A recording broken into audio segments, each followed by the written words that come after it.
When I was at school, jobs like mine didn't exist. I started at the bottom. I worked in libraries, then I went to an advertising agency and worked with IT and information there. I then went on to work for an arts council in Wales and then a museum. Using technology, we helped build an interactive gallery, which was the first one in Wales, so that people could actually use the collections and go in and touch and feel things like dinosaur bones and shells. From there I went to the Royal Household. When I went there, they didn't have email. Some people there didn't want email. They didn't have the internet. And so over 6.5 years, I changed that. So they had a website, the Queen had a Twitter account. I did the IT for the Queen Mother's funeral and for all the Golden Jubilee celebrations. And really, over that time, changed the way that the Royal Household worked. And there's not many people who can say that they changed the way the Royal Household worked.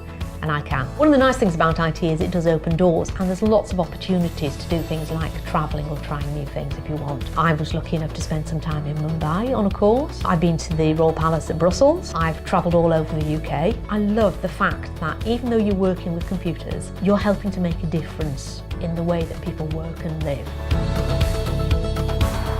I'm the Chief Digital and Information Officer for Sussex Partnership Trust. We're a mental health trust on the South Coast. We look after about 1 million people, and we're about helping people to get in a better place with their mental health. Oh, I wear quite a few hats. First hat is to look after the IT, which is all the traditional parts of IT, like the computers, the desktops, the laptops, the phones. I also look after the information that's on those computers. It's looking at how we use the information, how we keep it safe and secure. I also look at how we use it to plan and help the organisation identify areas where it can get better. We can use technology in a way that helps people change the way that they work. So over the next 3 years, we're spending over £7 million on technology to deliver a better service and to make us better at helping people. We have people who are using apps to help with depression, to help monitor their mood. When they're nervous, it helps them manage a situation. But I think we've only scratched the surface. There's going to be so much more that we can do. But we mustn't forget that there are still humans involved in that. And so we have to work really hard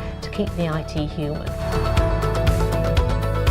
I think there are some parts of IT which do have more men in them than women. The balance is changing. There isn't one sort of IT job and there isn't one sort of IT department or IT company. It's about finding a place where you're happy with your skill sets and the way that you want to work. And it does exist. Like any job, you have to have a bit of a think about what's important to you and find somewhere to work that gives you what you want and need. I would say there is a space in technology for everyone, and it doesn't matter what you think technology is. It's actually a really wide-ranging. We have people working here who are great at art and help design the way that things look and feel. We have people who are great at teaching people how to use systems. We have people who are good at coding, and that's just in one organisation, and there are so many organisations doing different things. There's a place for anyone no matter what your skills are, and in an organisation that you will really want to work with. So for me, it's the health service because I like making a difference to people.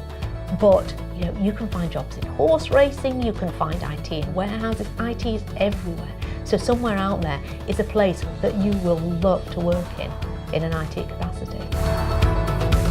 One thing to remember is even if you don't deliberately set out to have a career in IT is so important in all of the work we do today, and it's going to be more important in the careers of the future. It's always sensible to keep your IT skills up to date, try and learn new ones, because even if you don't want an IT job, you're still going to be using IT in your job. Try and get some practical experience. Always be prepared to learn, always look for opportunities where you can extend your skills or try something you haven't done before. Look at what people are doing, ask questions, go and see if you can shadow somebody who interests you. If somebody phoned me up and said, can I come and spend half a day and find out what happens in your IT department? I'd love to do it, and I'm sure there are lots of people out there who would, if you take the initiative, would be really happy to show you what their IT looks like. But if you keep learning and you keep being open to new experiences, you can choose whatever path you want.